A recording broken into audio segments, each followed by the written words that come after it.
Olá a todos, sejam bem-vindos a mais um episódio do Autorádio, um podcast da Razão Automóvel com o apoio do pisca.pt, o portal de usados onde podem encontrar aquele que poderá ser o vosso próximo carro. O meu nome é Guilherme Costa e hoje neste 27º episódio do Autorádio vamos falar de descapotáveis. O verão, Fernando, está à porta e está na altura de começarmos a pensar qual a melhor maneira de curtirmos as noites de verão. Pelo menos as noites de verão, sim, porque conduzir descapotável no pico do dia, com o sol no alto, é mesmo muito complicado. Não deixa de ser curioso que nós associamos sempre os cabrios ao verão, mas nem é a melhor estação de todas para conduzir este tipo de carros. Não. E ainda é esse aspecto curioso do mundo dos descapotáveis. Basta lembrar que os países onde eles são mais vendidos é o Reino Unido, onde chove muito, e a Alemanha. Por isso, são países que não são conhecidos por serem solarengos e, no entanto, consomem o maior número de descapotáveis. Basta pensar que foi do Reino Unido que surgiu o conceito Roadster e não é o primeiro país que nós nos lembramos quando pensamos de carros para andar com a capota aberta. Exato. Mas neste 27º episódio vamos falar dos carros mais baratos, a partir de 1.000 euros, ainda que eu tenha aqui feito uma ligeira batota, e vamos até aos 15.000 euros, porque neste segmento de preços nós conseguimos encontrar propostas mesmo muito interessantes. Vamos também falar de carros que potencialmente podem valorizar, quais estão a valorizar mais neste momento, e como já disse, hoje tenho o Fernando Gomes, mas Fernando, onde é que está? A equipa? O resto da equipa? Não sei. Foram de férias, talvez? Não foram. Eu sei que não foram. Férias. Se calhar eles gostariam de estar de férias. Não, mas os nossos estimados colegas estão em apresentações. O Diogo foi para uma apresentação da Dacia e o Miguel foi conhecer um novo modelo da Honda, o ZR-V, e por isso é que não estão cá hoje connosco. Vai haver vídeo no nosso canal do YouTube com esse ZR-V, é um SUV, aposto. É um SUV, é essencialmente, se quisermos de alguma forma dar forma ao carro, é uma espécie de Honda Civic SUV. Ou seja, é uma espécie de Toyota Corolla Cross, mas da Honda. Exatamente. Ok. Já estou a conseguir vislumbrar o carro. Por esta altura, em razãoautomóvel.com, já devem ter as primeiras informações do carro. Não sei se esta quinta-feira o carro ainda está sob embargo ou não, mas neste preciso momento nós estamos na apresentação desse modelo. O Diogo, tanto quanto sei, vai estar no evento da Dacia, depois vai para o reveal do novo modelo da Renault. E depois desse vai estar mais de uma semana fora a viajar e depois ainda vai para outra apresentação que eu já não me recordo, já sei qual é do Astra 100% elétrico. Okay. Vai testar o primeiro Astra 100% elétrico. Tu também vais ter uma semana, não esta semana, mas a próxima semana também vai ser animada. Vou conhecer o novo topo de gama da Volvo, o EX90, apresentação nacional. Estática ou dinâmica? Acho que é só estática. Acho que é estática. Já, porque aquilo também é só uma parte do dia, por isso presumo que não haja muito tempo para andar a conduzir o carro. Por acaso é daqueles carros que eu estou curioso para conduzir, porque é uma evolução de uma plataforma totalmente nova e ver o que é que a Volvo vai conseguir fazer com esta nova plataforma, sabendo que a plataforma que eventualmente durante esta década cessará funções, esteve no ativo ainda um tempo considerável e foi uma plataforma que redefiniu e reinventou totalmente a Volvo. E por falar em reinventar, há coisas que não precisam de reinvenção e para a semana vou testar M3 Touring. Que é uma novidade, a BMW andou a fugir com o rabo à seringa à concepção de uma M3 carrinha. E finalmente fez-nos a vontade. Finalmente fez-nos a vontade.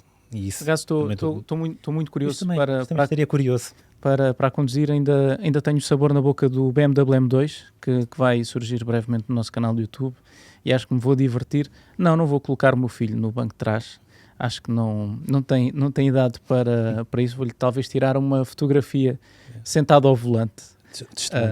Como testemunho, mas não vou fazer mais que isso. Entretanto, também vamos ter uma apresentação. Ainda este mês vai ser um mês.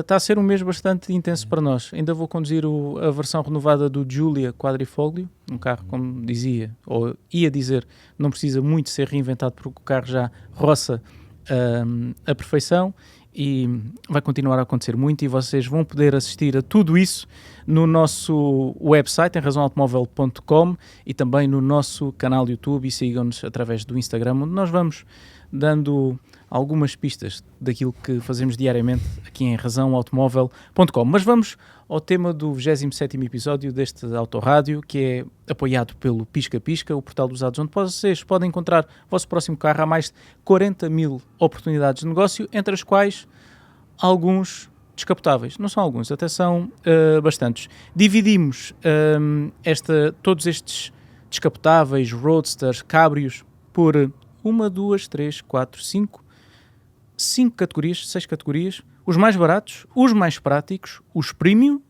os que estão a valorizar, os valores seguros e, finalmente, algumas raridades que encontramos em piscapisca.pt, o patrocinador deste Autorádio. Portanto, Fernando, qual é que foi a nossa escolha nos mais baratos? Quais é que são os cabrios? Quem quer andar com os cabelos ao vento, no meu caso, menos cabelo, no teu caso, bem mais cabelo, quais é que são as versões assim mais acessíveis que nós podemos apresentar? Ok, posso começar por uma que é muito interessante, o Fiat Punto Cabrio. Também temos o Peugeot 306 Cabrio e o Citroën C3 Pluriel. E depois ainda mais duas, uma que é um Roadster, não é um Cabrio de 4 lugares, que é um Roadster, que é o Smart Roadster, e aqui está aqui um modelo que é, pronto, acho que entrou aqui à socapa, que acho que não deveria ter entrado, mas acho que a culpa é tua, Guilherme, e acho que podes dizer qual é o carro que está aqui a mais. Eu acho que está a mais. É o Renault Twingo Cabrio. Ok, é uma versão apenas de capota. Sim. De recolher. Tem um teto de abrir. Tem um teto de abrir, de lona, mas a sensação que dá, porque o carro fica bastante aberto, é de um cabrio. Eu já vendi o meu, já não o tenho, posso falar à vontade do carro, dizer que inclusivamente vendi-o muito pouco acima dos 1000 euros, mas acho que é um carro que vai valorizar, e são carros que nos mostram que para ter um segundo carro, ou que quiçá até um terceiro carro na garagem, são propostas muito interessantes. Destas todas, talvez aquela que eu acho mais interessante é mesmo o Fiat Punto Cabrio. É um carro que volta na volta, eu ando à procura dele, porque acho que o carro envelheceu muito bem nesta versão Cabrio, que acho que é da assinatura Bertone. Sim, exatamente, é o Bertone. Ou seja, o Fiat Punto fechado foi desenhado pelo Ital Design do Giorgetto Giugiaro, mas a história do Punto Cabrio é interessante, porque eles tiveram que redesenhar a secção traseira, não podiam pôr os farolins ao lado do óculo traseiro, porque pronto, não dá. Por motivos óbvios. Exatamente. Então, quando o Fiat Punto foi desenhado, houve várias propostas que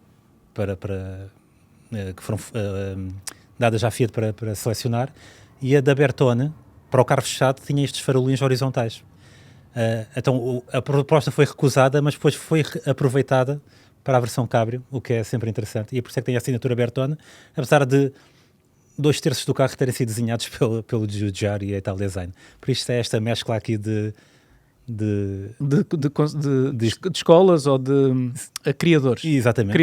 De criadores. É muito interessante. É por isso que vale a pena assistir ao Autorádio da Razão Automóvel, porque nós temos sempre estes insights e estas histórias que eu também desconhecia, não está de modo algum no guião. Posso garantir que não está no guião, e acho curioso, e agora estávamos a ver as imagens do Fiat Punto, as imagens de press de há uns anos esta parte eram mais interessantes. Nós tínhamos elementos um pouco mais coloridos, e eu não estou a falar da cor da carroceria deste carro. Se calhar passamos para a próxima, que é um bocadinho mais cinzenta e um bocadinho mais corporate.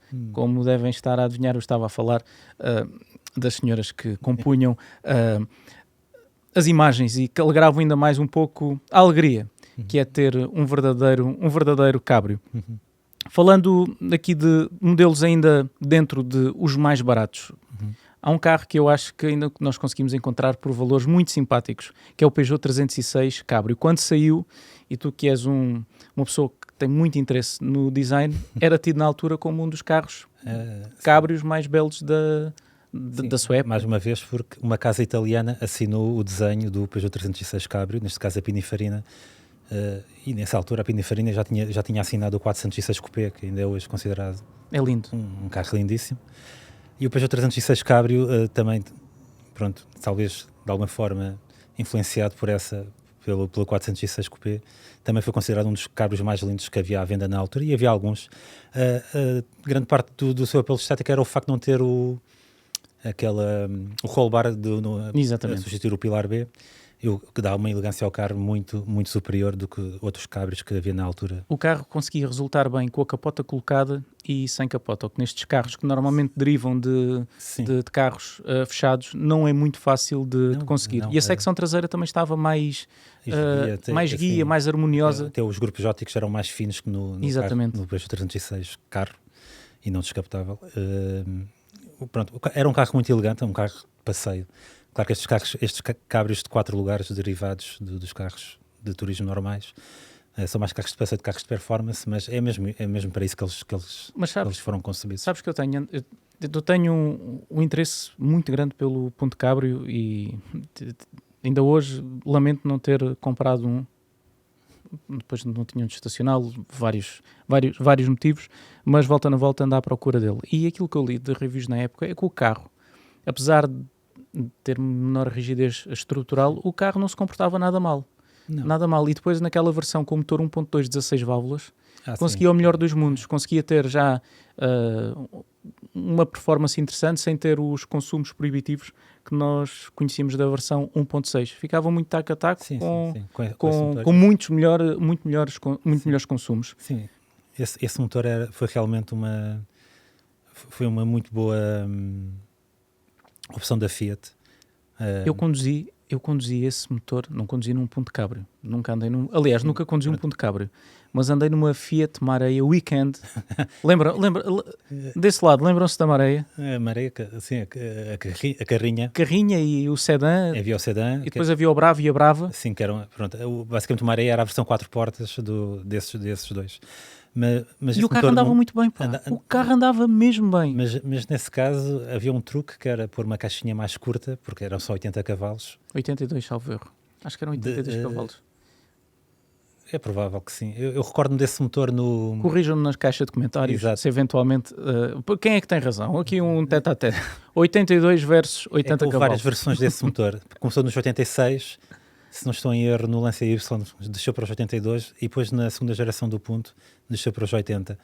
Porque eu conduzi muitos Puntos 16 válvulas de segunda geração com esse motor e o motor era muito voluntarioso. E estes carros, mesmo sendo um cabrio, não era propriamente pesado. Era motor Fire? Sim, foi motor Fire. Há um artigo excepcional em razãoautomóvel.com sobre os motores Fire. Nós vamos colocar um link na descrição deste vídeo, eventualmente no canto do ecrã, para quem nos estiver a acompanhar através do YouTube, mas também podem fazer através da Apple Podcasts e também do Spotify. Estávamos a falar de carros lindíssimos, mas também temos de falar de patinhos feios. E quanto a mim, há aqui um patinho feio no meio da nossa lista, que é o C3 Pluriel. Acho que é daqueles carros que, enquanto os outros, toda a gente queria assinar e colocar Bertone, Pininfarina, etc., ao longo da carroçaria, o C3 não sei se tem alguma assinatura. Basta olhar para ele. Não. Tem da própria Citroën. O problema com o Citroën C3 Pluriel nem é sequer o aspecto do carro. É todo o conceito, porque é aquilo que funciona bem num concept car, mas depois a realidade diz que isto não funciona. E se calhar foi por isso que venderam tão poucos, porque o carro realmente pode assumir esta configuração configuração descapotável, mas terias que remover aquelas barras que simulavam os suportes laterais. Tinha várias configurações. Até pick-up, que é uma coisa. Pick-up, cabrio, versão apenas para recolher a capota. Não era prático, porque tu tinhas que deixar aqui estes montantes que formam o arco em casa. Do teto, em casa. Ou seja, ou tinhas um carro descapotável e ias com ele descapotável e depois como é que fechavas o carro? Não fechavas. Era um problema. Eu recordo-me na altura que era bem mais jovem. Não é, continuo a ser jovem, mas era pequeno. Estamos a falar de um carro de 2002, 2003, sensivelmente. Para aí, sim. Portanto, final do século. Essa época teria que Tinha as contas 15 anos, sensivelmente. Deveria ter para aí 15 ou 16 anos. E lembro-me que o carro suscitou paixões. Havia pessoas muito interessadas no carro, mas depois acabou por não vender. Acho que quando chega à altura falta coragem. Acontece com muitos protótipos, porque o carro foi apresentado primeiro como um protótipo. Há muito entusiasmo com o protótipo, mas depois a realidade é o que eu digo. Acho que o carro funciona bem como protótipo. Dá ali um ar de possibilidades interessantes, ou dá uma série de possibilidades interessantes, só que depois, na prática, o conceito simplesmente acho que não funciona. É um carro curioso nos dias que correm, mas... Eu acho que é um carro curioso e eu não me importava, envolvido este tempo, acho que não me importava ter um na garagem, mas talvez me faltasse a coragem quando chegasse à altura de o comprar. Pode ser um bom carro para colecionar, porque é aqueles carros que saem um pouco fora da caixa e pode ser assim uma coleção de criaturas de 4 rodas ainda mais bizarra. Nós, neste Autorádio, vamos falar também de algumas criaturas bizarras que encontramos em piscapisca.pt, portanto, fiquem desse lado, são carros mesmo curiosos que nós encontramos nos mais de 40 mil classificados do piscapisca.pt.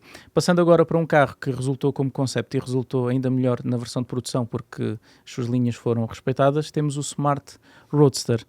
É um modelo que, quanto a mim, tem uma certa aura, devido às suas formas, é baixinho, tem motor traseiro, ainda que lhe falta potência em algumas versões, tirando a versão Brabus, que acho que tinha 101 cavalos ou 110 cavalos, qualquer coisa assim deste género. Sim. Mas acho que envolvido todo este tempo, ninguém está à espera de um carro destes de performance, que era um carro de passeio, que seja agradável conduzir. Sim, mas a performance já em si era bastante boa, porque o carro também era muito leve, podia não ter muita potência. Disso.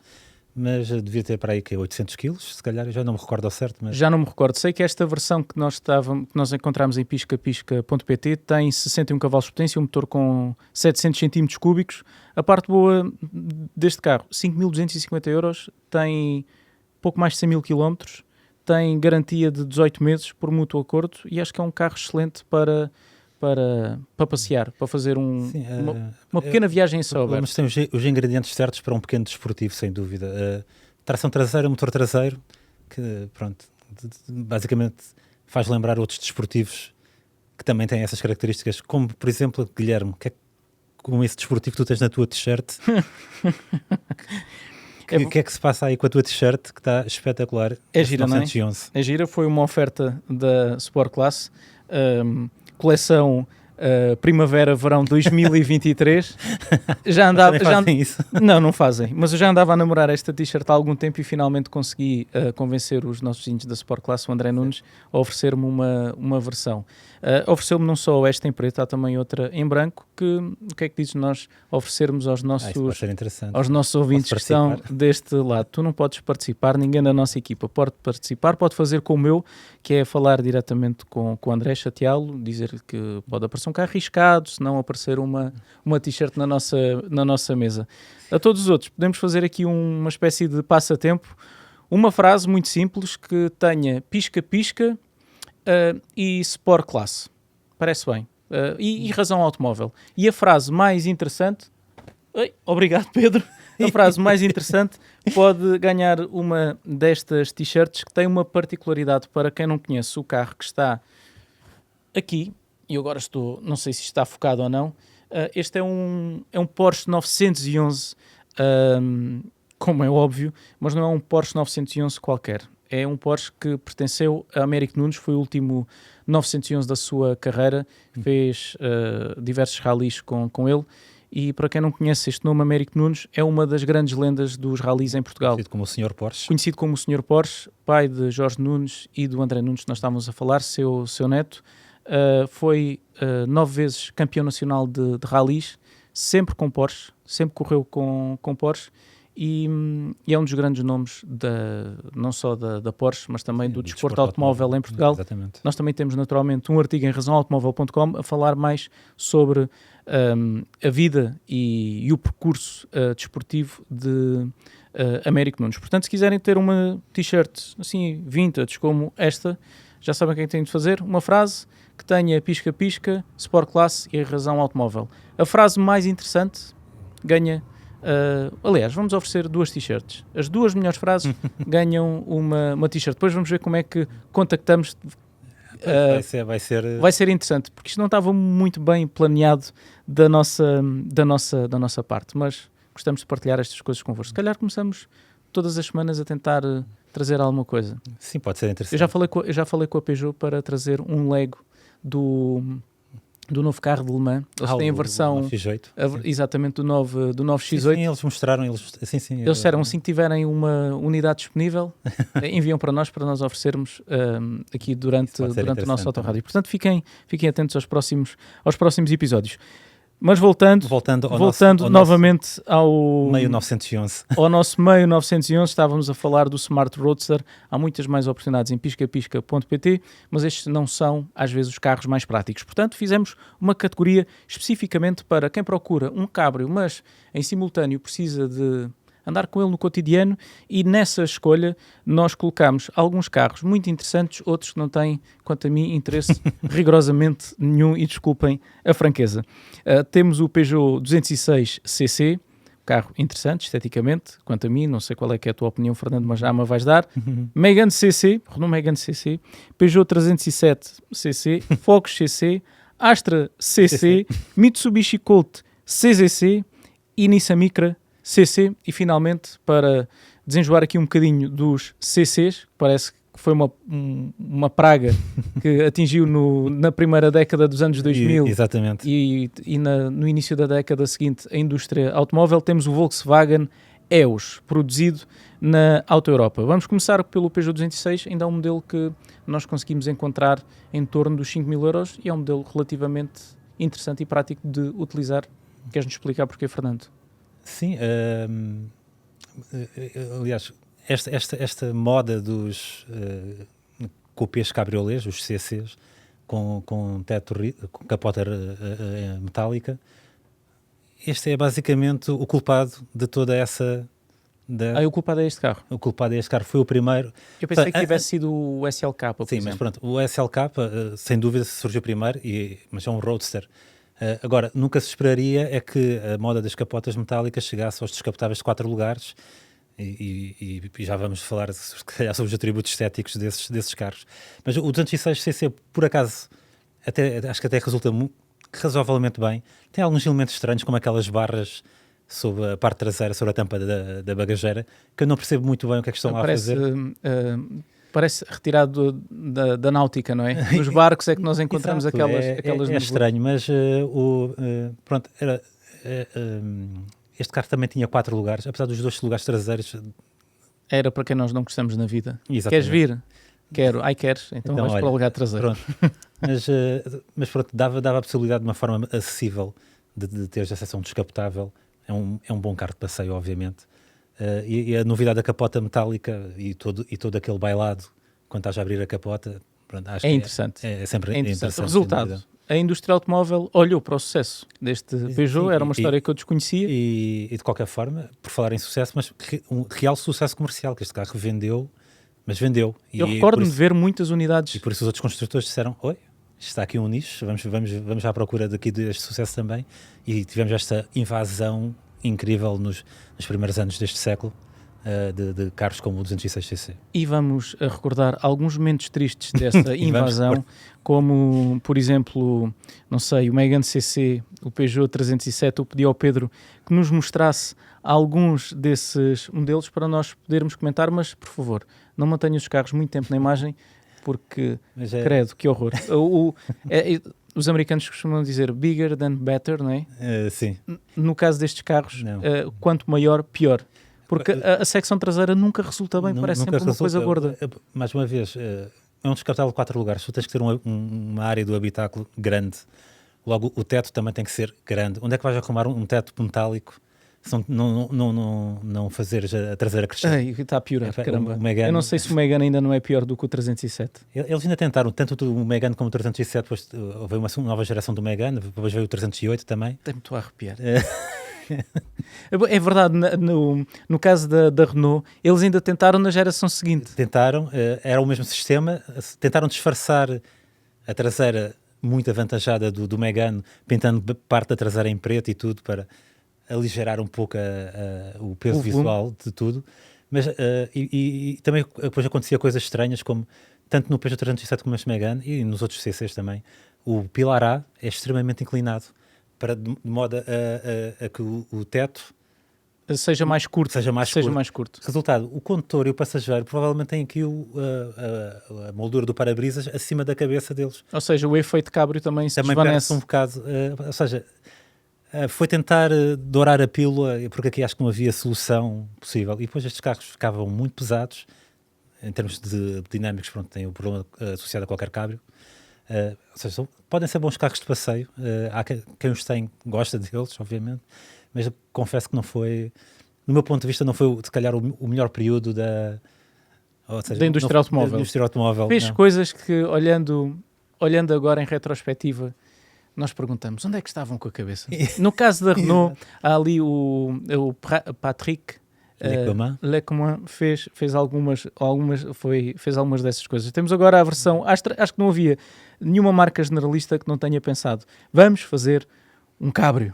Foram poucas as que não fizeram. As que não fizeram. A única que foi se safando desta leva foi efetivamente a Volkswagen. Já tinha uma tradição com o Golf em fazer versões interessantes do Golf, ainda com a capota de lona, naturalmente, mas que fez em Portugal, é verdade. Acho que deste segmento o único que safa é Made in Portugal. Tiveram de ser os portugueses, não foram os portugueses, foram os alemães, mas com uma ajuda nacional a terem de salvar a coisa através do Volkswagen EOS, que é um carro que eu hoje olho em retrospectiva. E se estiver estimado, e se estiver numa configuração interessante como esta que agora estamos a ver na imagem, é um carro, carro interessante. E chegou a ter um motor V6, que ainda é mais interessante também. O VR6, aliás, que acho que não sei se chegou a ser vendido em Portugal, mas os americanos gostavam muito. Não fazia ideia que havia versão. Sei que de Palmela saíram Charans com o motor VR6 e também as Galaxy. Sim, agora que tinha equipado o EOS, não fazia ideia. Os americanos gostavam muito dessa versão. Acho que a minha memória não está a falhar nesse aspecto. Tenho quase certeza que... Se estiver a falhar, eu tenho a certeza que vai haver a opinião muito acutilante de alguém a dizer que afinal não. Mas pronto, de qualquer forma, como é que a Volkswagen conseguiu um resultado estético superior, pelo menos aos seus concorrentes? Porque o teto era dividido, tinha mais uma peça, não era 2 peças, era 3 peças, se não estou em erro. E então, como eram peças mais pequenas, também dava para criar um carro mais equilibrado do ponto de vista estético. Além da Volkswagen, há outro carro destes que também que eu considero bastante atrativo, que é o Volvo C70. Seria assim o nome? Já não me lembro. Sim, mas acho que era o C70. Era o C70. Sim. Acho que é C70 que também era muito equilibrado do ponto de vista visual, mas não está dentro da nossa lista de preços. Eu não sei se esta é daquelas histórias que nós podemos partilhar ou não, mas eu vou correr o risco, até porque é uma história já com algum tempo e que não é que seja secreta, mas é daquelas coisas que às vezes se conta à mesa e são curiosidades. Quando esse Volvo saiu, C70, eu tenho 90% de certeza que também se chama C70, eu vou pedir ao Pedro, se calhar, que procure essa informação e que nos diga. Houve um acidente com um modelo do parque de imprensa.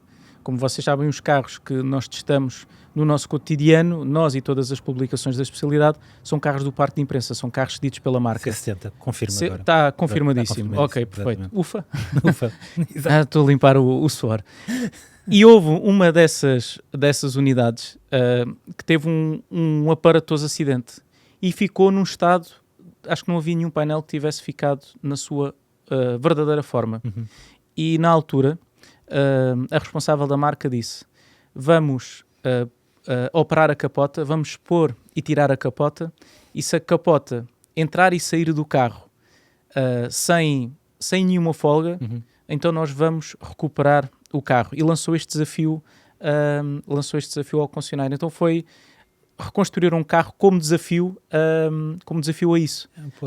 A capacidade, isto para também dizer um pouco mesmo nestes carros, como a Volvo não deixa os seus créditos por mãos alheias em termos de rigidez torsional. O carro bateu com todos os painéis e mesmo assim a capota conseguia operar como se o carro não tivesse batido. O chassi não deformou. Não torceu. Não torceu. No final não ganharam dinheiro rigorosamente nenhum com o carro, acho que ficou para alguém da concessão, mas o carro ficou como se nunca tivesse acontecido, essa história, nada. Eu acho que nunca tinha contado esta história. Não desconhecia totalmente essa história. Não é só tu que trazes histórias interessantes e desconhecidas aqui ao nosso autorrádio. Mais dos bonecos. Olha, por falar em bonecos, agora é a minha vez de brilhar um pouco. O primeiro coupé cabriolet, ou seja, o primeiro cabrio com uma capota rígida da história, foi trazido pela Peugeot. O 402. O 402, afinal não te apanhei em pé falso. Aliás, há uma foto de quando a Peugeot lançou o 206, deram só o trabalho de fotografar o 206 ao lado desse 402, o que é muito interessante. O carro era realmente interessante. E nesse caso era só mesmo uma peça, ou seja, aquilo, o tejadilho subia todo e descia para dentro da bagageira. Eu não vi a capota a operar, mas olhei lá para dentro quando, mais um vídeo que vocês podem ver no nosso canal de YouTube, nós visitámos o museu A Aventura Peugeot. Exato.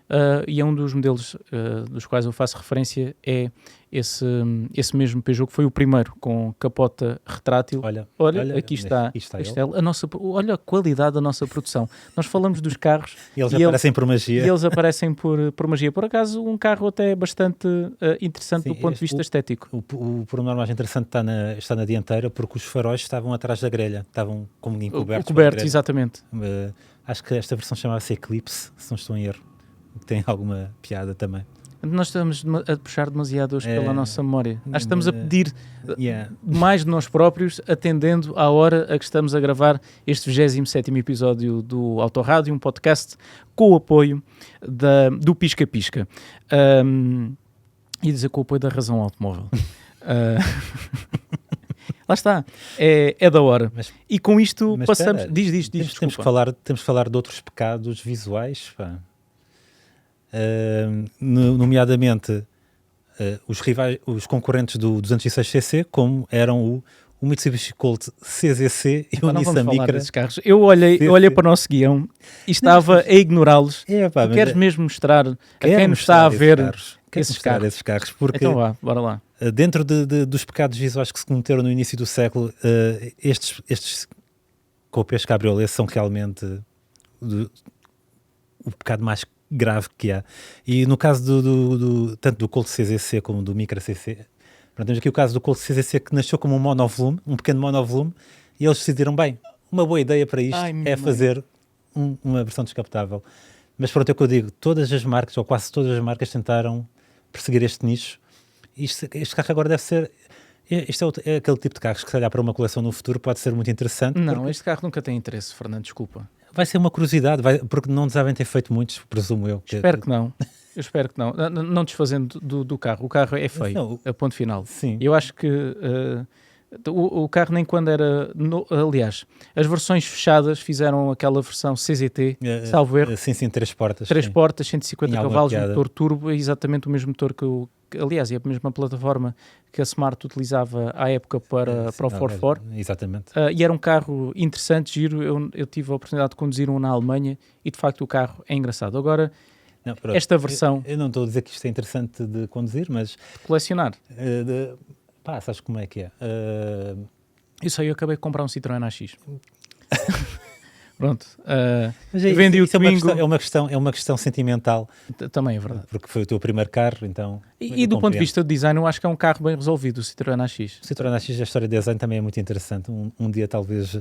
Vale a pena falar sobre isso noutro episódio do Autorrádio, e este foi um insight para quem nos ouve e quem está aqui connosco. Já sabem que vendi o Twingo. Ainda não tinha revelado que carro é que comprei. Pois não, é verdade. Não. Citroën, agora a parte gira disto tudo. Fiz tudo aquilo que não se deve fazer. Comprei o carro à distância, sem nunca o ter visto, mas acho que este é daqueles carros que as fotos não enganam. O carro está em estado perfeito. Falei com a pessoa ao telefone, depois pedi a quem me comprou o Twingo. O carro estava em Aveiro. Eu já tinha visto o carro à venda em Almada. Deixei o carro escapar, teve até bastante tempo à venda. E depois, o normal, estar às vezes à noite à procura nos classificados, e voltei a encontrar o carro, mas desta vez em Aveiro. Liguei. Isso é um grande salto. Deu um grande salto. Achei estranho, e é difícil encontrar um carro daqueles que contam pouco a quilometragem, 72 mil quilómetros. Liguei a quem estava a vender o carro, e pedi a quem me comprou o Twingo, parece uma novela mexicana, para ir ver o carro por mim. Ele foi ver o carro e disse, o carro está impecável. Então, olha, eu envio-te, eu transfiro-te já o dinheiro, e o carro foi um valor muito simpático, em parte, e agradeço por isso ao Ricardo, por saber que eventualmente ia aparecer na Razão Automóvel.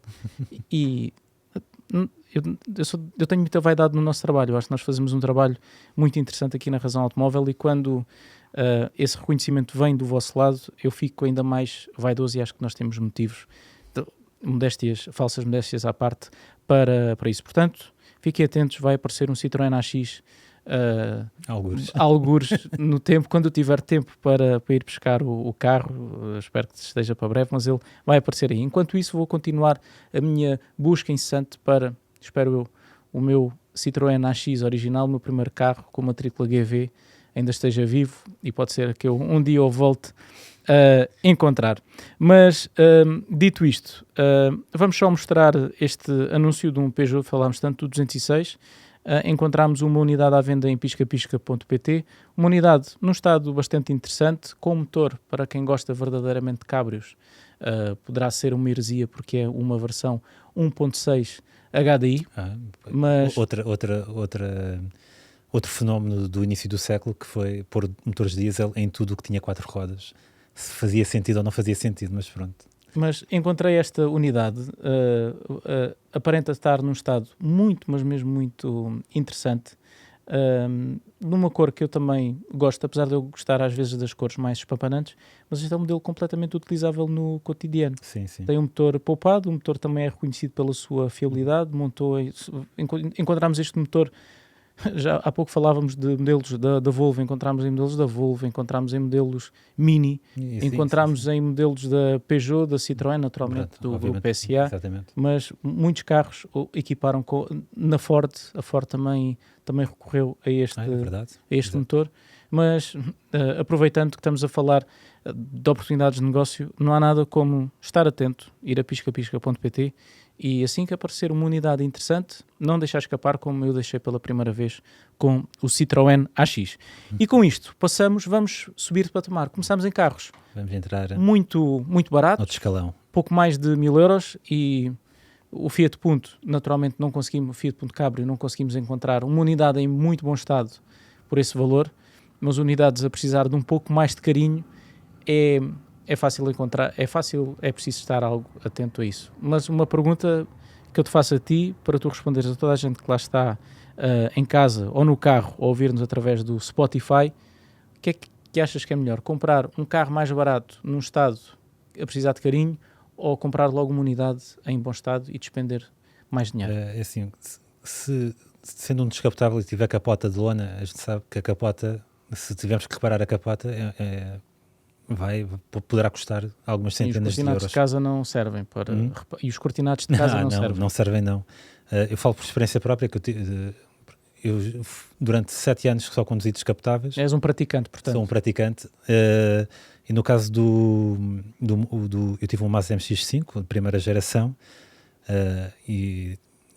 pronto, para quem conhece o MX-5 de primeira geração, ela no interior tem ou seja, o óculo traseiro, que é em acrílico, que por acaso era em vidro, já não me recordo, não era acrílico, acho que era vidro. Tu podias baixá-lo com um fecho eclair, o fecho estragou-se, e tinha também e além disso tinha um pequeno corte no exterior, e fui pedir um orçamento para repararem a capota, e aquilo ia custar-me várias centenas de euros, e isto já foi há muitos, muitos anos atrás. Ou seja, no momento atual isso seria ou seja, algo para comprar uma capota de 10.000 euros. Pronto. Com a inflação. Se calhar talvez, está não tudo sei. Tão caro, caramba. Exato, é horrível, é horrível. Mas a questão é, que se querem comprar um descapotável com capota de lona, se calhar terem atenção ao estado da capota acho que é fundamental, porque pode ficar realmente muito caro substituir a capota. Por isso, se calhar despendia mais dinheiro num exemplar melhor preservado, em melhores condições, do que um carro que se calhar precisa de mais trabalho, porque as capotas realmente, acho que o problema aqui é a capota, porque muitos destes carros até são mecanicamente fiáveis. Tudo bem, a idade também não ajuda, porque um Fiat Punto já tem mais de 25 anos, ou seja, bem mais, em alguns casos. Em alguns casos bem mais. Ou seja, mesmo que o carro seja fiável, que tenha dado problemas, há componentes que vamos ter que substituir porque ou seja, já estão no seu ciclo final de vida. Exatamente. A parte boa no meio disto tudo é que muitas vezes, por serem carros de passeio, podemos encontrar carros com baixa quilometragem também é um facto, e que estiveram guardados em garagem, longe das agruras do tempo, porque o grande inimigo destes carros é, sem dúvida nenhuma, o sol. O sol, que é quando nós pensamos nos cabros, é um bocado irónico ser o seu inimigo. Mas eu dou-te o exemplo do meu Twingo. Eu vendi o meu Twingo porque não o tinha estacionado numa garagem e comprei num estado que tu olhavas para o carro e dizias, caramba, o carro está em ótimo estado. Exato. E quando o vendia, os para-choques já não estavam pretos, já estavam cinzentos. Sim, tanto que o Duarte foi quem me comprou o Twingo e quem me ajudou a comprar o Citroën AX teve de voltar a pintá-los e a própria tinta já estava a sair. E resultado, em carros com um valor tão baixo, se nós nos metemos a fazer reparações, facilmente superamos o seu valor comercial. Sem dúvida nenhuma. Sim, e portanto, talvez seja melhor comprar um carro um pouco mais caro. E por falar em carros mais caros, passamos para o terceiro tópico, o terceiro grupo deste episódio do Autorádio. Vamos falar de descapotáveis, de roadsters, de cabriolés premium. E temos aqui entre as nossas escolhas, Fernando, Audi TT, BMW Z3, Mercedes SLK e Alfa Romeo Spider. A lista podia continuar, mas acho que temos já aqui uns bons, uns bons exemplares. E se há pouco estávamos a falar de carros os quais é difícil olhar, seja qual for a perspectiva, é melhor deixá-los, é melhor estar lá dentro e olhar cá para fora do que estar cá fora, estar do lado de fora, olhar para eles. Concordo totalmente. E qual é que queres destacar desta pequena lista? Olha, vou começar se calhar pelo primeiro deles todos, que é o Mercedes SLK, que introduziu as capotas metálicas. Só que aqui resulta muito bem porque é um roadster, só tem 2 lugares, tem um habitáculo pequeno, tem uma capota pequena e o carro resulta muito bem. Curiosamente, o Mercedes SLK surge como uma espécie de resposta ao Mazda MX-5, que tinha nascido em 1989-90. Este apareceu em 93 como protótipo. Protótipo. Eu lembro-me de ver o protótipo deste modelo nas capas de revistas. Os faróis não tinham aqui a parte do pisca, fazia o corte com a linha da carroceria, eu achava muita piada aquilo. É um carro muito interessante do ponto de vista visual, eu acho muita piada, mas que eu nunca conduzi, mas conheço pessoas que já conduziram e não acham assim tão interessante, sobretudo nas versões mais... nas 200, sem o compressor. 200, sem o compressor e isso tudo. Mas pronto, é um carro com uma boa pinta, por assim dizer. Eu comprava assim, cinzento, que é na especificação que há mais. Compressor.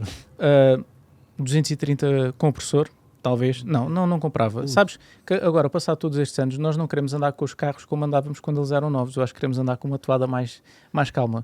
Portanto, acho que as versões, às vezes, mais básicas e as versões com menos potência também têm o seu encanto, como nós vimos há pouco aquele Smart Roadster. Sim, o Smart Roadster talvez.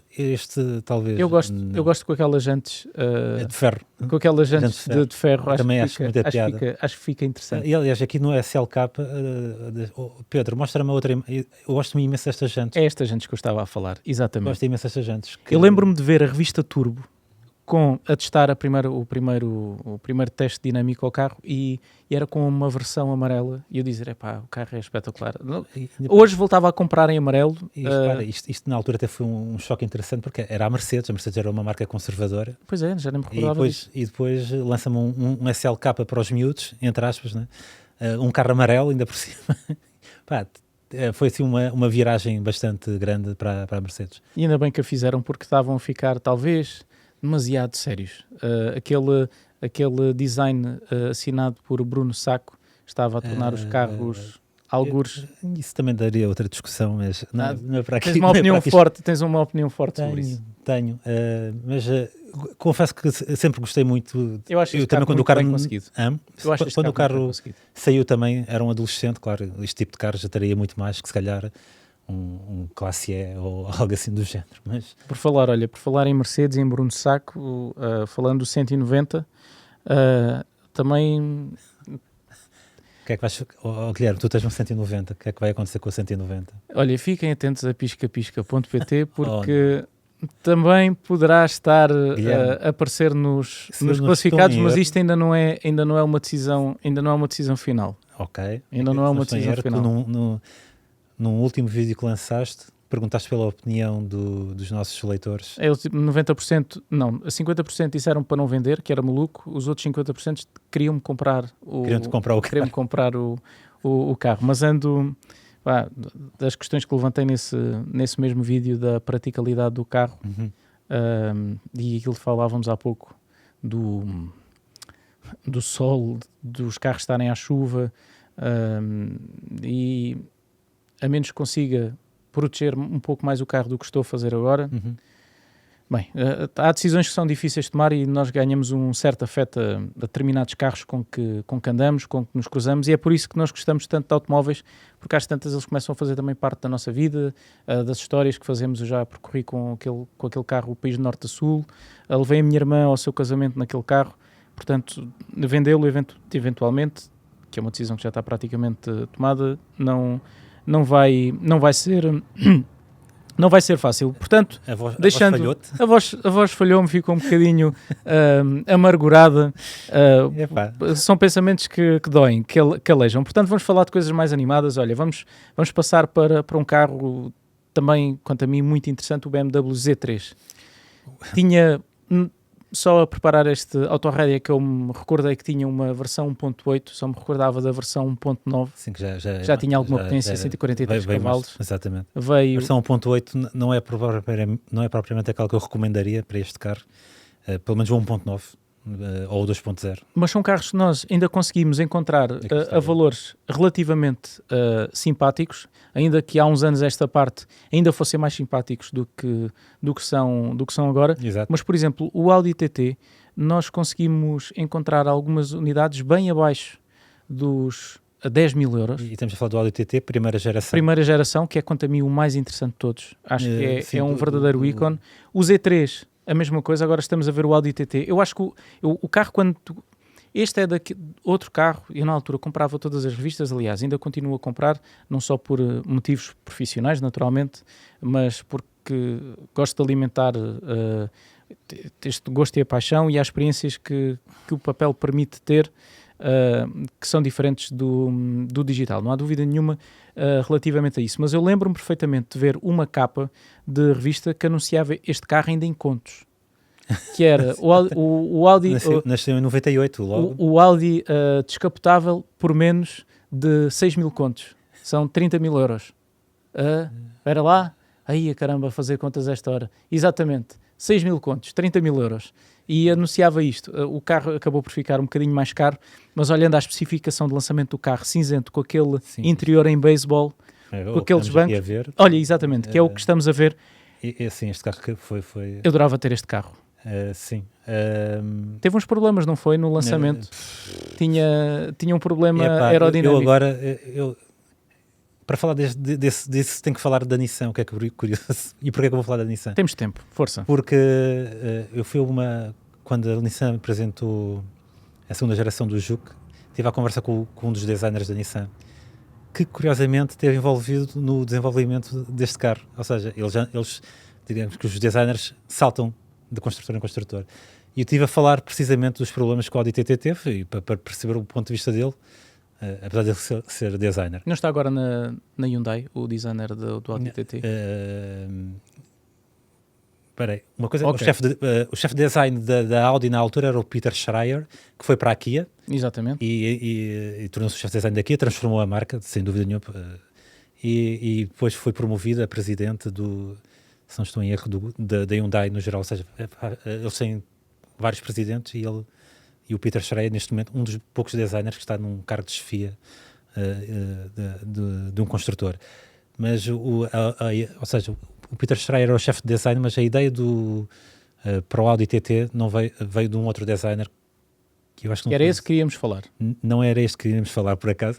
Há muita confusão que eu montei aqui. Ou seja, estávamos a falar da traseira do Audi TT e do problema aerodinâmico, só para não nos perder. A ideia original do Audi TT, se não estou em erro, veio só de um designer que era o Freeman Thomas, que é americano, que se inspirou, porque ele tinha um designer com uma panca por Porsche, os 550 RS Spider, e pronto.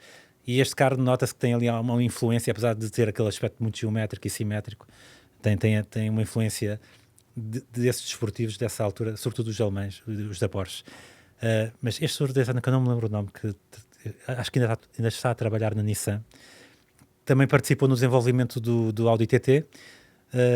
E eu estive a comentar com ele sobre o facto do carro ter uma aerodinâmica algo deficitária, ou seja, o caso que foi infame, houve alguns acidentes que envolveram o Audi TT e aparentemente tinha a ver com a aerodinâmica do carro, em que a traseira ficava sem apoio aerodinâmico a alta velocidade.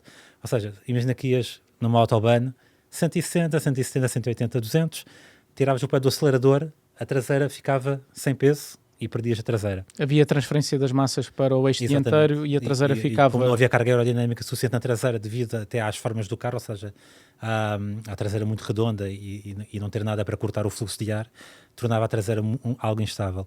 Isto foi o que se disse. O que o designer me disse foi outra coisa.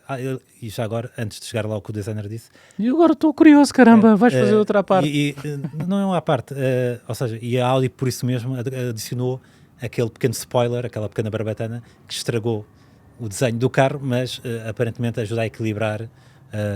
a fazer um pouco de downforce. Um pouco, sim. Ou seja, ajuda a cortar o fluxo de ar. Mas o que o designer me disse é que aquele spoiler não é necessário, porque eles basicamente o que fizeram foi recalibrar o ESP e teve um pequeno ajuste na suspensão para o carro ficar estável. Haver menos transferências de massas na traseira. Aparentemente era possível fazer apenas com um pequeno acerto do ESP e da suspensão, porque ele tem um Audi TT de primeira geração desse tempo e ele nunca colocou o spoiler lá atrás. E está vivo para contar a história, portanto. E está vivo para contar a história, portanto. Para contar a história, exatamente. Portanto, resultou. Ainda não teve nenhuma traseirada do carro. E continuando a falar de... alguns destes carros talvez sejam questionáveis do ponto de vista de design. Ou seja, há quem goste, há quem não goste assim tanto. Ainda há pouco falava com o Pedro, que está nos bastidores deste 27º episódio do Autorádio, e ele dizia que não gosta muito do Audi TT. Eu gosto muito do Audi TT. Há quem não goste do Z3. Há quem não goste do SLK. Mas todos estes carros, de uma ou outra forma, foram criticados na altura. O Z3 era um carro de aspecto retro, antes do retro ser moda. Assim talvez por isso é que agora olhamos para o carro e achamos mais interessante. Talvez, não sei. Mas isto leva-me a um carro que eu acho que é unânime. Ou pelo menos eu quero acreditar que é unânime, que é o Alfa Romeo Spider. Eu vou ter que discordar. Vais ter de discordar. Eu acho o carro lindíssimo. Eu acho que a Alfa Romeo tem uma dificuldade imensa, gigante, que é fazer carros feios. Eles têm dificuldade. Às vezes acontece. Eles têm carros, não diria se calhar feios, mas invulgares e algo estranhos. Como é que se chama aquele que tem GTV? Os faróis, vários pequenos faróis quadrados? Não é o GTV. Agora esqueci-me do nome do carro. Quadrados? Sim, vários faróis quadrados.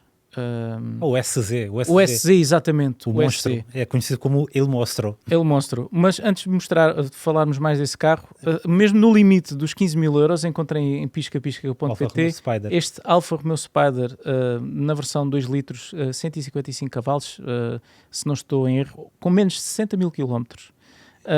Não andou muito. Não andou, isto é não andar praticamente nada. FN, a matrícula, portanto o carro é de 95.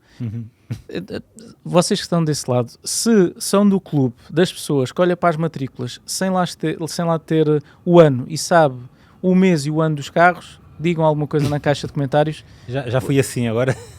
Agora com as novas matrículas eu não sou capaz de fazer isto. Eu antes também conseguia saber mais ou menos que ano era o carro pelas... Mas, por exemplo, I97, M, sei que é de 99 e por aí sucessivamente. E este carro nem precisava de olhar ali, está ali no canto do ecrã 95, mas eu já sabia que era de 95. Este então é dos primeiros. E eu acho o carro lindíssimo. Tu querias criticar, não era? Eu confesso que não. Eu sou mais fã do Coupé do que do Spider, ou seja, do GTV. Pronto. Também. Mas de qualquer forma, eu acho que tanto o Spider como o GTV sofrem de um mal que é um mal. Pronto, estou aqui vamos relativizar. Parecem algo anafados para o meu gosto. Eu acho que o desenho é original, é muito interessante, Mas falta aquela característica que eu sempre apreciei nos melhores desenhos da Alfa Romeo, que é a elegância. Ou seja, carros que são elegantes e são dinâmicos e elegantes ao mesmo tempo, que é um equilíbrio às vezes difícil de conseguir. E este carro parece-me sempre algo ter corpo a mais para o... Pesado. Não tem a leveza e a elegância que estavas a dizer que se exige a um Alfa Romeo. Basta comparar, pronto, tudo bem que o antecessor deste carro é um caso à parte, porque foi um exemplo de longevidade brutal, veio dos anos 60 até os anos 90, que era um carro extremamente elegante. Claro que pronto, era muito mais pequeno e compacto, e tinha aquelas linhas de guias, e confesso que sou fã. E depois saiu este que contrapõe todo um bocado o que o antecessor era. E além do mais, também tinha aqui um pecado, que era tração dianteira. É um pecado. Sem dúvida nenhuma. Tinha motores fantásticos, este 2.0 TS, mesmo este 2.0 TS era um motor muito bom. São motores muito rotativos. Magníficos, o V6. Depois tinha o V6, exatamente, com o buço, o V6 buço, 3 litros. O motor que era, tinha uma sonoridade fantástica e era lindo de se ver. Sim, exatamente. É engraçado, os motores italianos desta época não só eram interessantes do ponto de vista do rendimento, mas também eram modelos muito bonitos. E com isto passamos para outra categoria, passámos dos premium, das marcas premium, falámos da Audi, da BMW, da Mercedes, da Alfa Romeo, e agora vamos falar dos carros que estão a valorizar mais. Aqueles que nós encontrávamos há uns anos por um valor muito simpático e que agora já não tem valores assim tão simpáticos, mas quem sabe, nós não temos uma bola que adivinha o futuro, uma bola de cristal, mas que poderão eventualmente continuar a valorizar. E vamos passar a falar dos carros que estão a valorizar mais. E passo diretamente, temos uma lista onde se encontra no topo o Fiat Barchetta. E recordei-me deste modelo, estávamos a falar do motor buço, que é bonito de se ver, e este carro também tinha um motor que tinha inscrito na tampa das válvulas o nome. Barchetta, tinha o nome do modelo, e portanto também era bonito abrir o capô e ver este carro. Podes-nos falar um pouco mais sobre ele? Claro, e há bocado estávamos a falar do Z, está, olha por exemplo a tampa do motor, lindo. Com a inscrição Barchetta. Quem nos está a ouvir, não é uma pena, porque é sempre agradável fazer uma viagem. Eu muitas vezes também ouço o autorrádio nas minhas deslocações para passar o tempo, principalmente aqueles onde eu não estou presente, porque eu não gosto muito de ouvir a minha voz. Eu acho que ninguém gosta de ouvir a sua própria voz. Mas eu acho que o motor era lindíssimo, era arrumado, não parece um Tupperware. E não era só um motor bonito, era um motor muito interessante de utilizar. Eu andei muito à pendura num Barchetta, nos meus tempos de estudante universitário. Havia um amigo meu que tinha um amarelo, aquilo era o centro das atenções com aquele carro, pronto. Mas eu nunca cheguei a conduzir, mas o meu irmão chegou a ter um Fiat Punto HGT que tinha o mesmo motor, e o motor é uma coisa muito, muito interessante. Eu acho que aquele carro não precisava de uma primeira velocidade, porque apesar de ser um motor naturalmente aspirado, tinha muita força em baixo. E depois também, e tinha força em todo o lado, basicamente, depois aquilo continuava a crescer, e sempre com uma sonoridade muito, muito apelativa. O carro em si também era extraordinariamente apelativo, porque há bocado falámos do Z3, que era retro antes do retro ser moda, então o que dizer do Barchetta, que ainda levou essa estética retro mais longe. É um carro, e para mais, conseguiu esconder de forma magistral a origem, a sua base. Origens humildes. Muito humildes, que era os do primeiro Fiat Punto. A gente há bocado esteve a falar do Fiat Punto Cabrio, que podes comprar por 1.000, 1.500, 2.000 euros, e depois tens aqui um carro que tem o mesmo chassi, não é bem a mesma coisa, mas... E agora este carro está a valer 10, 11, 12 mil euros, o que é surpreendente, mas é um surpreendente carro... é a mesma palavra certa para definir o que este carro tem estado a valorizar. Nós, para preparar este autorrádio, nós não... Aliás, faz parte do nosso trabalho. Nós não tiramos os modelos porque sim ou porque nos lembramos, e tentamos munir todas as ferramentas para poder ter uma informação o mais fidedigna possível. E há pouco o Fernando estava a dizer que não temos uma bola de cristal para adivinhar o futuro, mas temos, não uma bola de cristal porque não adivinha o futuro, mas temos esta, já tinha mostrado esta revista anteriormente, a Old Timer Market. Este é o catálogo 2023. É um grupo muito interessante. Se forem um aeroporto, esta revista está à venda, custa 8€. Já várias pessoas me pediram a revista, então, como vocês viram, eu trouxe 9 revistas destas para trazer, para dar a leitores da Razão Automóvel, a subscritores do nosso canal de YouTube, e vi nas páginas desta revista que este carro nos últimos anos valorizou 70%. Eu vou voltar a repetir. O Fiat Barchetta valorizou 70%. Eu não sei se isto vai continuar ou não, mas lá está, não temos bola de cristal. É surpreendente, porque estes carros chegaram a ser vendidos por nada. Por nada, exatamente. Por nada. E agora, eu por acaso, por curiosidade, não há muito tempo, também estava nos classificados, o nosso passatempo de sempre, e quando vi os preços deste carro até fiquei assustado. Eu, 12 mil, 13 mil, 15 mil euros, alguns deles. Ainda para mais os mais recentes, depois houve várias séries especiais e edição limitada, e estão com preços completamente absurdos. Num stand do Norte, acho que se chama António Carvalheira, uma versão especial deste carro, tinha uma configuração lindíssima, cinzento com a capota vermelha. Sim, era uma edição numerada. Nunca cheguei a perguntar o valor do carro, e acho que também com a mesma velocidade que apareceu também desapareceu, e a quantidade de comentários que o carro tinha também era uma coisa excepcional. Mas é um modelo que não está só a crescer em mim, está a crescer para toda a gente, pelos vistos, porque os preços não sobem de forma mágica, representam a procura que os modelos têm. É o mercado autorregular, se não precisa. A mão invisível da Adam Smith. Falando agora aqui um bocadinho de economia. Ei, caramba, mas vamos continuar pelos carros. Outros carros que continuam a valorizar, este diz-te muito, o Toyota MR2. Ai. Já tiveste um? Já vendeste sem motor, porque tinha um problema crónico no motor? Até acho surpreendente o carro estar a valorizar. Eu sei que entre os aficionados do MR2 é talvez o menos amado, porque a Toyota basicamente decidiu esquecer o passado, que era um carro Targa, com carroceria Targa, e fez um pequeno roadster mais à imagem de um MX-5. Eu acho que saíram bem, muito sinceramente. O carro, eu por acaso estava ali a comentar com o Pedro, que o Pedro também não é grande fã do desenho deste carro, aqui o nosso estimador aqui da Regi. Eu tive um, e também não tenho problemas em dizer que também não acho o carro particularmente atrativo, pelo menos, por exemplo, comparando com o MX-5 ou até com o Barchetta ou algo assim, que eram carros da mesma altura. Mas, dinamicamente, este carro, eu tenho que dizer, põe qualquer outro desses num chinelo. Em termos dinâmicos, o carro é espetacular. A posição de condução é fabulosa, a visibilidade, excetuando para trás, é fabulosa. E o motor, quando funcionava bem, era muito bom também. Não é típico na Toyota, mas nós acho que até já falámos disto noutro episódio podcast. do Autorádio. Não se venderam muitos, porque este carro também, por exemplo, ao contrário de outros roadsters, um Fiat Barchetta ou um Mazda MX-5 podem ser o teu carro do dia-a-dia, porque tem uma bagageira minimamente decente, são carros usáveis. Este não tem bagageira, é um carro muito pouco prático. Era muito frustrante às vezes para mim andar com o carro, sobretudo quando tinha que andar a carregar coisas, porque não tem muitos espaços de arrumação. A bagageira é muito pequena, ainda por cima está ocupada com o pneu de reserva. Pronto.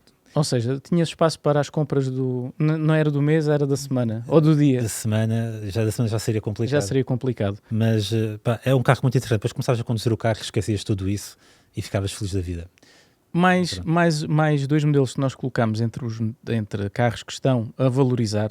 Aliás, praticamente todos os modelos que nós falamos estão a valorizar, porque há cada vez menos oferta de carros cabrio ou roadsters, e tem o seu elan. Sobretudo nestes segmentos mais baixos. Se nós olharmos hoje para o mercado, tens o quê? O Mazda MX-5? Mas mesmo o Mazda MX-5 é impressionante o que o carro está... o carro mesmo novo, aumenta de preço. Há pessoas a vender o carro mais caro do que o compraram. Isso também não faz muito sentido na minha cabeça. Faz sentido, mais uma vez, Sim, é o mercado Mas a pronto. funcionar. É o que é. Mas é o que é. Temos o Mercedes CLK que encontrávamos a pontapés à venda e que acho que é um carro elegante, clássico, muito interessante para uma experiência de condução verdadeiramente cabrio, que é desfrutar de uma estrada sem preocupações com o ritmo, num ritmo de passeio. Acho que é, e se for assim numa cor assim destas, é um carro com classe. Olha, Sim. inclusivamente, reparem, as pessoas que vão no interior decidiram ir junto a um lago, numa cidade europeia, não aparece junto à praia. Não. Estás a criar a narrativa. Estou a criar a E narrativa. tem aquelas jantes também.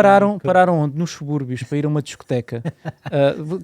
Para quem nos está a ouvir, isto não faz grande sentido, mas para quem nos está a ver, eventualmente faz. E pararam, sei lá, nas docas em Lisboa, para irem curtir um pouco, depois de terem conduzido o SLK aqui na versão 230. CLK aqui na versão 230 compressor. Nós encontramos alguns também em piscapisca.pt, passem por lá para ver.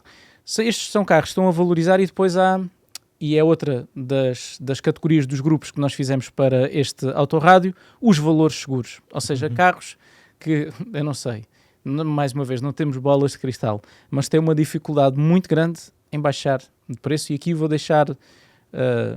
isto não é uma opinião vinculativa, não vão comprar um carro até porque cada carro é um carro e pensam, ok, vou dar o valor que me pediram por este carro, eu tenho a certeza que ele vai valorizar no futuro. Isto não há garantias, mas há carros que são quase que valores seguros, e entre eles vou pedir a tua opinião. Eu vou dar um modelo, e acho que vamos concordar no modelo. Vamos dizer em simultâneo. 1, 2, 3, Mazda MX-5. Mazda MX-5. Mas isso é óbvio. Os primeiras... olha, isto, mesmo esta segunda geração já está... Estou surpreendido com o preço que está ali já. Isto é um de segunda geração, o NB. E é 1.6 ou 1.8? Eu cheguei um bocadinho mais para baixo. Vai mais para baixo, Pedro? É 1.6. Mas isto parece uma versão especial. É uma série especial. Qual é o Mazda MX-5 que não seja uma série especial? Porque todos eles aparentemente são série especial. Mas estes carros, é isso, é um valor seguro. O NA, ou seja, a primeira geração, já está em valores estratosféricos. Este está a começar a valorizar. Talvez o único que se calhar vai custar mais levantar do chão, por assim dizer, é a terceira geração, que foi, por alguma razão, aliás, há razões para não ter sido tão bem amado como foi estas o que primeiras. Fugiu mais do conceito normal, tentou ir atrás do... Primeiro foi o... Engraçado, porque segundo aquilo que estavas a dizer há pouco, o SLK surge como uma resposta ao sucesso do Mazda MX-5. E todos os carros que a gente esteve a falar, basicamente, os Roadsters, foi uma resposta o Barqueta, o Z3, o TT, foram todos surpreendidos pelo sucesso de um conceito que estava moribundo, que estava a morrer. Em 1989, quando foi apresentado o Mazda MX-5 no Salão de Chicago, salvo erro. Sim, exatamente. Todas as marcas foram apanhadas de surpresa pela receptividade e pelo sucesso do conceito mostrado pela Mazda. Tanto que é o roadster mais vendido do mundo ainda ao dia de hoje. Porque no final dos anos 80, os poucos roadsters que existiam, na realidade se calhar vinham dos anos 70, que eram os britânicos e talvez um ou outro italiano, e digamos que como é que eu ia dizer, a imagem dos modelos britânicos não é propriamente a melhor no que toca a fiabilidade. Nem falámos aqui do MG.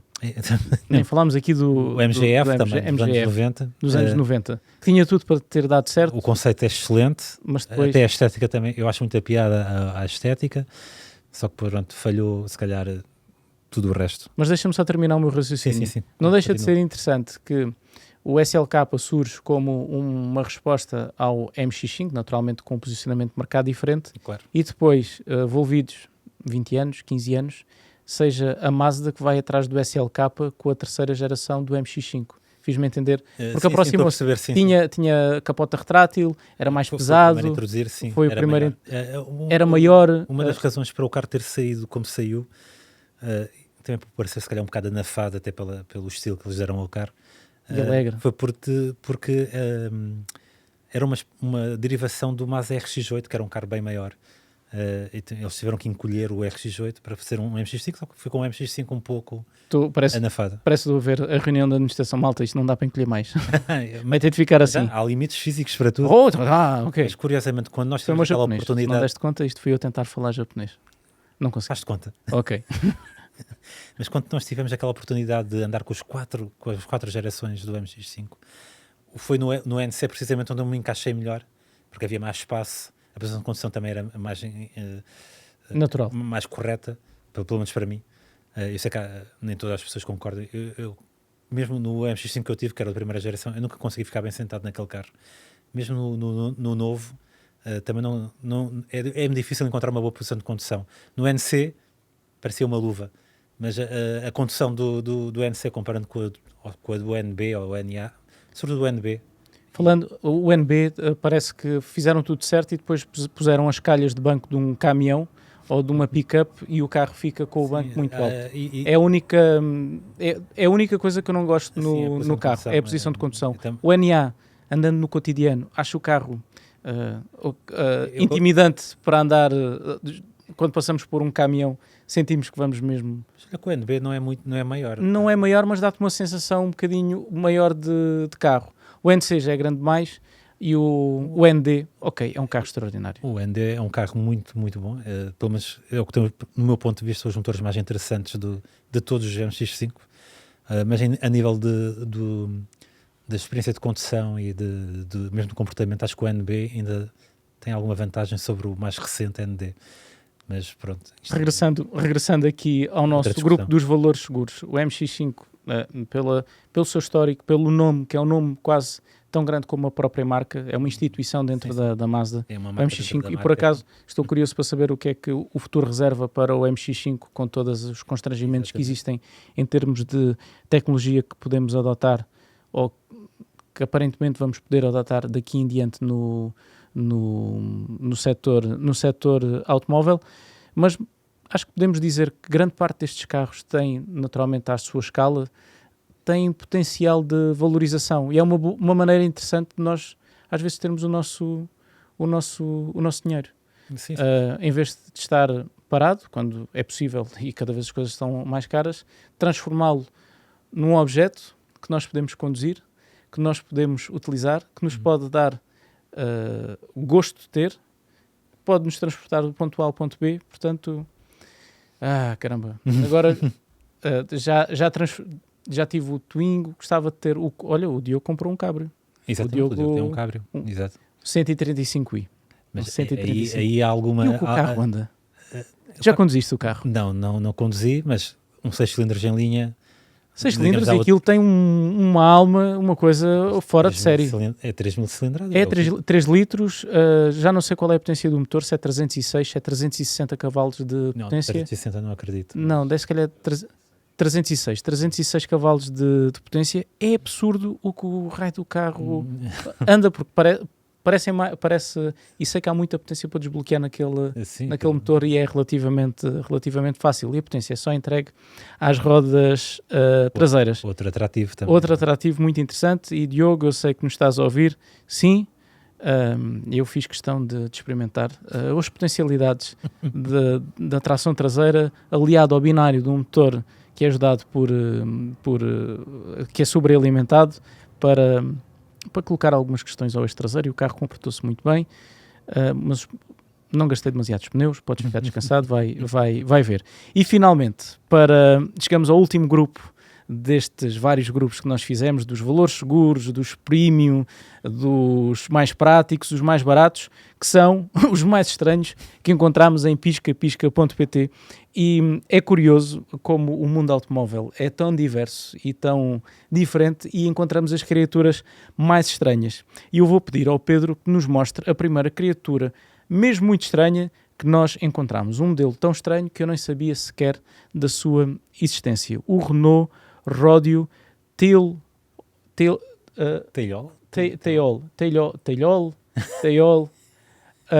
mas que é um carro curioso, é uma espécie de resposta da Renault ao Méhari, ao Citroën Méhari, posso dizer isso? Sim.